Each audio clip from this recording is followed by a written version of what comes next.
urashobora kutwidondora? Ya jewe nitwa Niyonkuru Ferdinand nkaba nsanzwe mvuka ku mutumba wa Kibogo ya Gacimbiri Gaharawe ni mu komine ya Muramvya n'intara ya Muramvya. Yego ariko aryo ni izina niswe n'abavyeyi.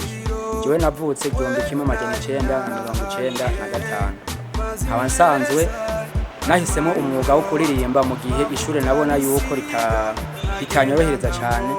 Ishure sinashoboye kurirangiza ngo nige kaminuza nkuko abandi bazize, naciye mpitamo gukora umwuga wo kuririmba. Izina ryo bihize banyise Gasigi J, the best rapper and viewed from KB City. Yego nkuko bisanzwe ndi umuraperi, abasanzwe nkora akazi ko kuririmba iminsi yose.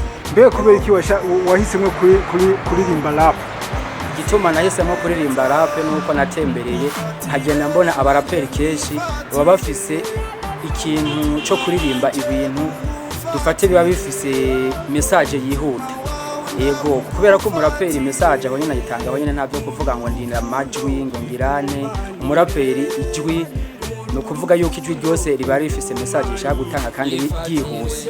Yego turumvise akazina k'ubuhinzi ushobora kugadusigurira igituma kameze uko ukongera ukakadusubirira? Yego no kuvuga navuze Gasigi J, the best rapper and viewed from KB City.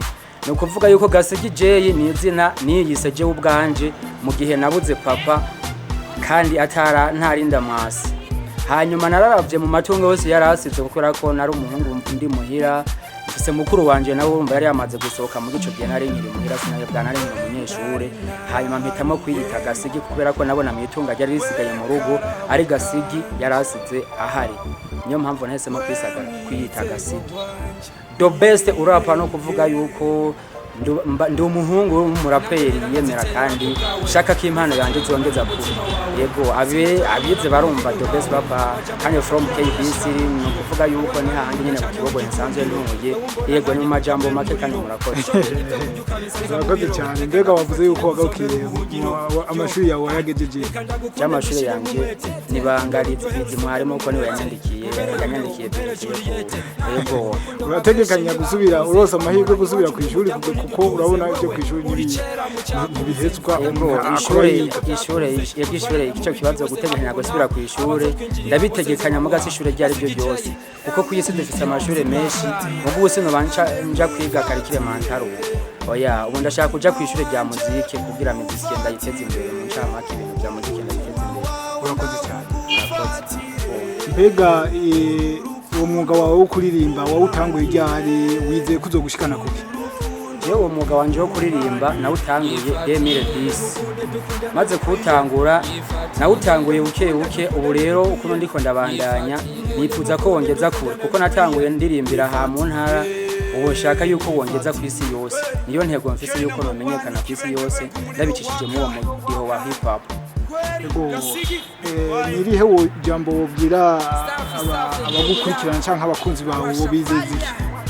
Jewe ijambo nobwira abankurikirana nico nobizeza no kuvuga abankurikirana no babwira yuko Gasigi ibikorwa byiwe bikorwa ku munsi sinicaye nguma nkora.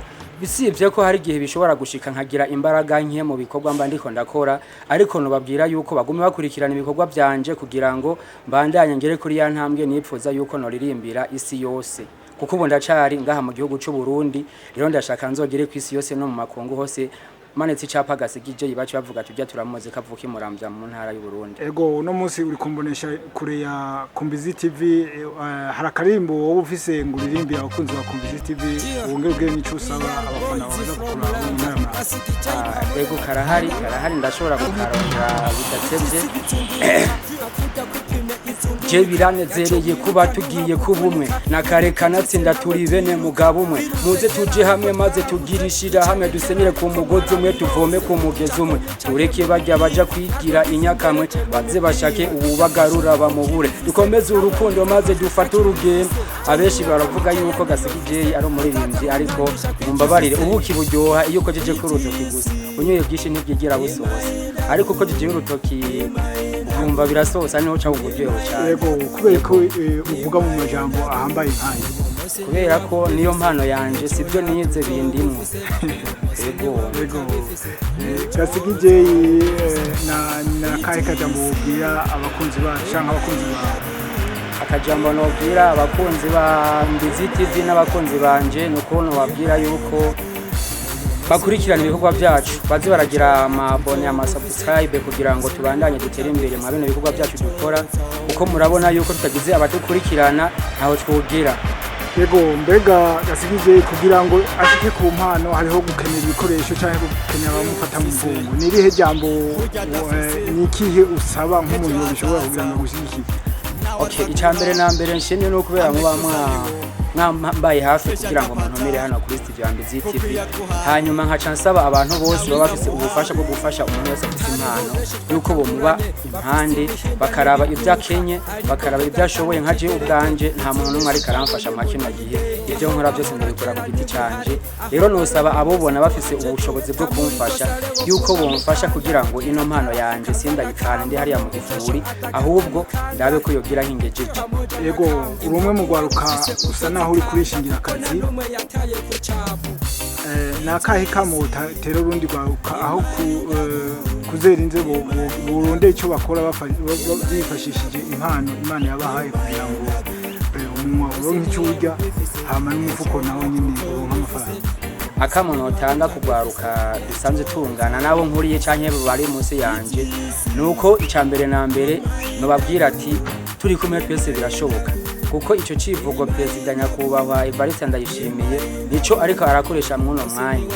Rero nagoma sabe ugugwaruka kuba ruri inyuma yanje canke ruri hejuru yanje yuko twokura amaboko mu mpuzu tugakora kugira ngo niba ukora mu gisata runaka aho wo gukora hose kugira ngo ukura amaboko mu mpuzu ukore hanyuma ucu usenga Imana nayo zikuhirira ku bikorwa uri kurakora kubera ko si byiza yuko wowe udakora.